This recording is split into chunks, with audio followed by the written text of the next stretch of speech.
मंदिर आपको मानसिक गुलाम बनाता है, विद्यालय आपके जीवन को प्रकाश देता है। मंदिर की घंटी अंधविश्वास और पाखंड को बढ़ाती है, विद्यालय की घंटी ज्ञान, तर्कशीलता और वैज्ञानिकता को बढ़ाती है। मैं हूं लक्ष्मण भाटी बुचेटी और आप देख रहे हैं यूट्यूब चैनल स्काउटर लक्ष्मण। दोस्तों, आज हम बात करेंगे महात्मा ज्योतिराव फूले, उनका जीवन परिचय, कर्तृत्व एवं उनके समाज सुधार कार्यों की। महाराष्ट्र की भूमि सूरों, पीरों और संतों की भूमि रही है। साथ ही यहाँ पर ऐसे महामानव भी हुए हैं जिन्होंने अनेक यातनाएं सहकर भी सामाजिक सुधार की अलख जगाई। ऐसे महान व्यक्तियों में से एक थे महात्मा ज्योतिबा फूले। महात्मा ज्योतिबा फूले का जन्म 11 अप्रैल 1827 में खानवाड़ी, पुणे, महाराष्ट्र में श्री गोविंदराव एवं चिमनाबाई के घर हुआ। समाज के पिछड़े और दलित समझे जाने वाले माली परिवार में जन्मे ज्योतिबा मानव एवं मानव के बीच होने वाले अंतर को देखकर अत्यंत दुखी होते थे। वे एक ऐसे परिवार से थे जिनमें पढ़ना लिखना कोसों दूर था। घोर सामाजिक विरोधों के बीच भी गोविंदराव अपने बालक ज्योतिराव को पढ़ाना लिखाना चाहते थे। प्रारंभिक शिक्षा मराठी में हुई, लेकिन जाति भेद के कारण जल्दी ही उन्हें स्कूल से निकलना पड़ा।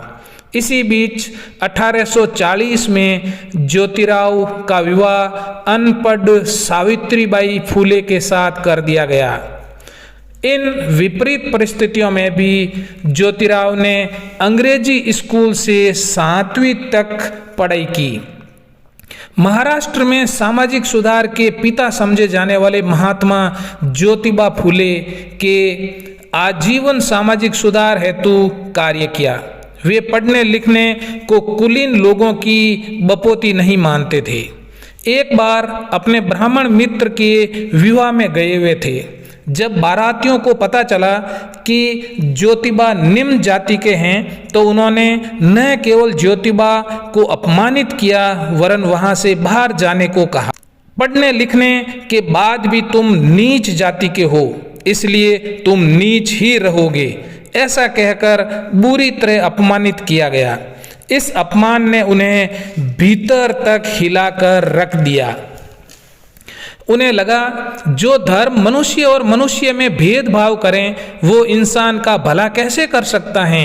ऐसी संकीर्ण विचारधारा ने भारतीय धर्म को पतन की ओर धकेला है। उन्होंने सामाजिक बुराई से लड़ने और मनुष्यता के उत्थान का संकल्प ले लिया। उनके अनुसार समाज में व्याप्त बुराइयों को दूर करने से पहले स्वयं के बारे में सोचना भी पाप है। समाजोत्थान के इस संकल्प में उनकी पत्नी सावित्रीबाई ने पग पग पर उनका साथ दिया। अपने पति से प्रारंभिक शिक्षा प्राप्त कर सावित्रीबाई ने औपचारिक शिक्षा अहमदनगर से और शिक्षक प्रशिक्षण प्रमाण पत्र पुणे से हासिल किया और देश की पहली महिला शिक्षिका होने का गौरव प्राप्त किया। 15 मई 1848 को पुणे के बीडीवाड़ा इलाके में पहली पाठशाला फूले दंपति द्वारा खोली गई और सावित्रीबाई फूले उस पाठशाला की प्रधानाध्यापिका बनी। और उस पाठशाला में सुगनाबाई और फातिमा शेख शिक्षिकाएं थीं।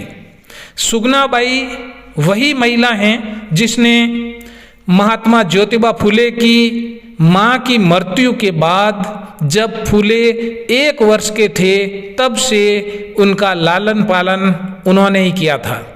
ज्योतिराव इन्हें मौसी कहते थे। फूले दंपति ने 1848 से 1852 के बीच 18 पाठशालाएं खोली। ज्ञान के द्वार महिलाओं और उनमें भी नीची जातियों की महिलाओं के लिए खोलना ऊंची जातियों के रूढ़िवादी वर्ग को अस्वीकार्य था। उन्होंने ज्योतिराव के पिता गोविंदराव को इनके खिलाफ भड़काना शुरू कर दिया। गोविंदराव पर इनका इतना अधिक दबाव बनाया गया कि एक दिन उन्होंने अपने पुत्र से कह दिया कि या तो स्कूल चलाएं या उनके घर में रहें। फुले दंपति को इससे धक्का लगा, लेकिन भारी मन से उन्होंने पिता का घर छोड़ने का निर्णय किया। वे खाली हाथ घर से निकल गए।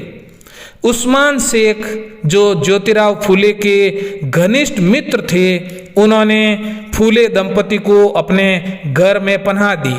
जब सावित्रीबाई स्कूल से लिए निकलती थी तो गांव वाले उन पर पत्थर और गोबर फेंकते थे। जब भी ऐसा होता वे रुककर विनम्रता पूर्वक उनसे कहती, मेरे भाइयों, मैं आपकी बहनों को पढ़ाने का काम कर रही हूँ।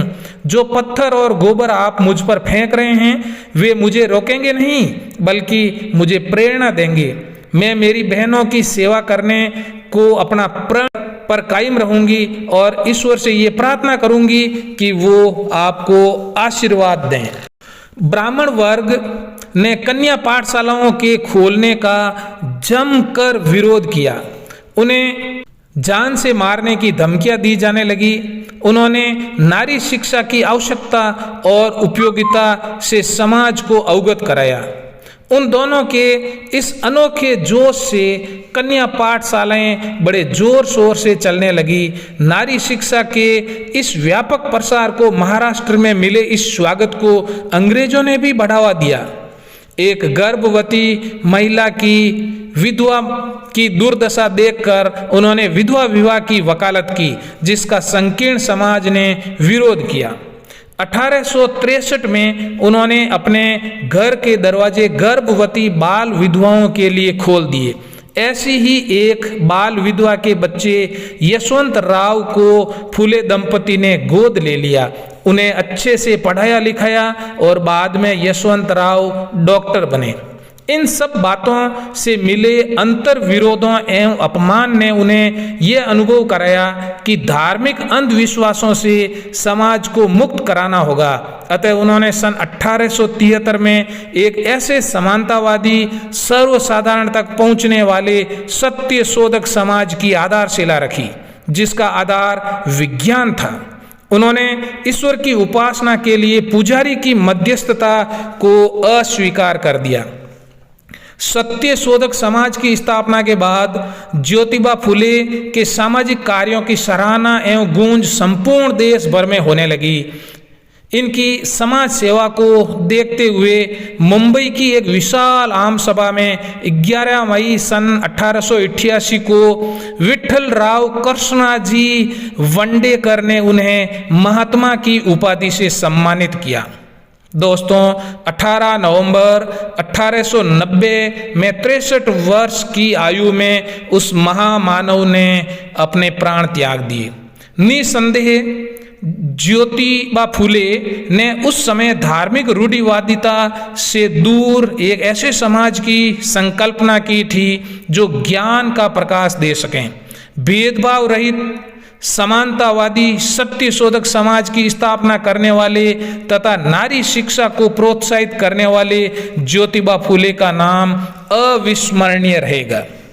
ज्योतिबा फुले का स्वप्न था लोगों को ब्राह्मणवादी पितृसत्तात्मक और जाति की दास्ता से मुक्त करवाना। इसके लिए उन्होंने एक साथ कई मोर्चों पर काम शुरू किया।